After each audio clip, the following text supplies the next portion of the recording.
국민의힘 박성훈 수석 대변인입니다. 세 건의 논평을 온마이크 하겠습니다. 가짜뉴스로 국격 난도질하는 이재명 대통령, 보편적 인권은 북한 주민에게는 사치입니까? 이재명 대통령의 무분별한 SNS 정치가 결국 수교 64년 만에 이스라엘로부터 규탄이라는 전례 없는 초강경 대응을 불러오며 사태를 최악의 국면으로 몰아넣고 있습니다. 시점조차 확인되지 않은 영상을 근거로 이스라엘을 향해 유대인 학살 운운하며 비수를 꽂은 이번 행태는 국격과 국익을 단숨에 벼랑 끝으로 몰아넣은 외교적 자해 행위입니다. 더욱이 자신의 명백한 가오를 지적하는 야당과 언론을 향해 매국노라 쏘아붙이는 적반하장식 태도는 견제받지 않은 권력의 끝이 무엇인지 적나라하게 보여줍니다. 가짜뉴스로 우방국과의 관계를 파탄내고 국익을 내팽개친 대통령과 이를 바로잡으려는 비판 세력 중 누가 진짜 매국노란 말입니까? 더욱이 이재명 대통령이 궁여지책으로 내세운 보편적 인권이라는 명분은 비겁한 위선에 불과합니다. 진정으로 인권을 소중히 여긴다면 왜 바로 우리 곁 북한 주민의 참혹한 인권 유린에는 그토록 철저히 침묵합니까? 북한 인권을 언급하면 백두혈통의 심기라도 건드릴까 봐 비겁한 침묵으로 일갈하는 것 아닙니까? 유엔 결의안에 이름 하나 올린 것으로 면죄부를 얻었다고 생각한다면 오산입니다. 이스라엘에는 유대인 학살까지 들먹이는 서슬퍼런 잣대가 김정은 정권 앞에서는 인권의 인자도 꺼내지 못하는 비굴함으로 변하는 것이 이재명 대통령이 말하는 보편적 인권의 실체입니다. 일각에서는 이번 발언이 호르무즈 해협 통행을 위한 고도의 정제된 메시지라 옹호하지만 이는 외교의 기본조차 모르는 무지한 메시지입니다. 동맹과 우방국가의 신뢰를 훼손하면서까지 얻어내는 통행권은 일시적인 방책조차 될 수 없는 자충수일 뿐입니다. 가장 심각한 것은 국가의 명운이 걸린 외교 메시지를 대통령 개인 SNS에 쏟아내는 것을 막을 검증 시스템의 부재입니다. 대통령의 손가락 끝에서 국가의 공식 입장이 가짜뉴스와 뒤섞여 전 세계로 타전되는 이 현실은 그 자체로 국가적 재앙입니다. 이 대통령이 3년 전 뱉은 말처럼 변명으로 국익을 지킬 수는 없습니다. 느닷없는 SNS 발언에서 시작된 이 외교 참사를 수습할 수 있는 건 결자 해지의 자세를 갖춘 대통령뿐입니다. 이재명 대통령은 더 이상 구차한 변명으로 국익을 해치지 말고 본인이 저지른 사태에 대해 책임 있는 행동을 보여줄 것을 엄중히 촉구합니다.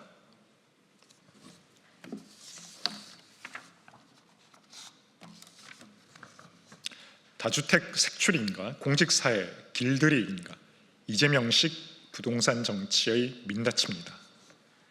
이재명 정부가 공직사회의 다주택자 색출에 나서며 부동산 정책 라인에 사실상 숙청에 준하는 압박을 가하고 있습니다.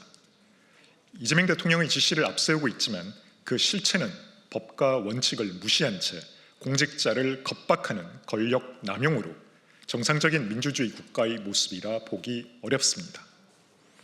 국토교통부가 부동산 정책 유관부서 가장급 이상을 대상으로 다주택 처분 계획을 추가로 요구하며 압박 수위를 높이고 있다는 보도까지 나오고 있습니다. 앞서 이재명 대통령은 다주택 공직자 승진 배제는 사실이 아니다라고 부인했지만 실제로는 인사 조치를 위한 색출 작업이 이미 진행되고 있습니다. 이는 사실적인 노골적인 충성도 테스트와 다를 바 없습니다. 다주택은 불법이 아닙니다. 합법적으로 취득한 사유재산을 이유로 직무를 박탈하겠다는 것은 자유민주주의 국가에서 결코 용납될 수 없는 위험한 발상입니다.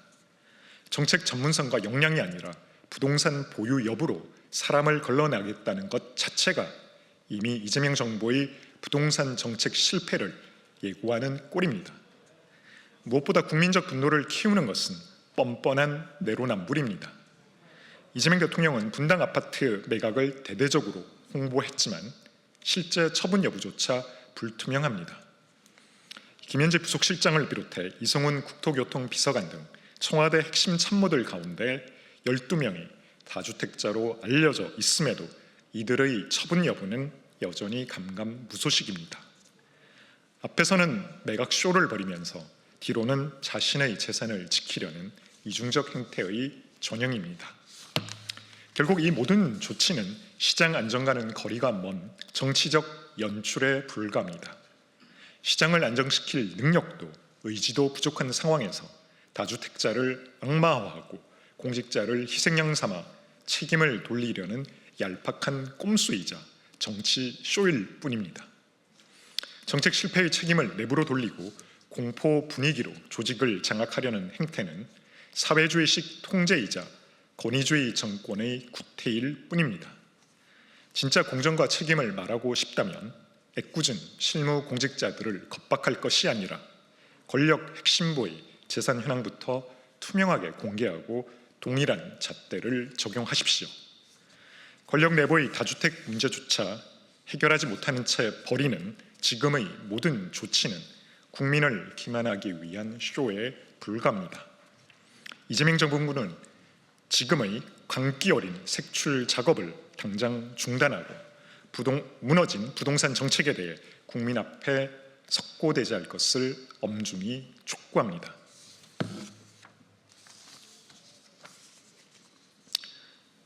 실제로는 인사 조치를 위한 색출 작업이 이미 진행되고 있는 것으로 이는 사실적인 다시 한번 하겠습니다. 실제로는 인사 조치를 위한 색출 작업이 이미 진행되고 있는 것으로 이는 사실상 노골적인 충성도 테스트와 다를 바 없습니다.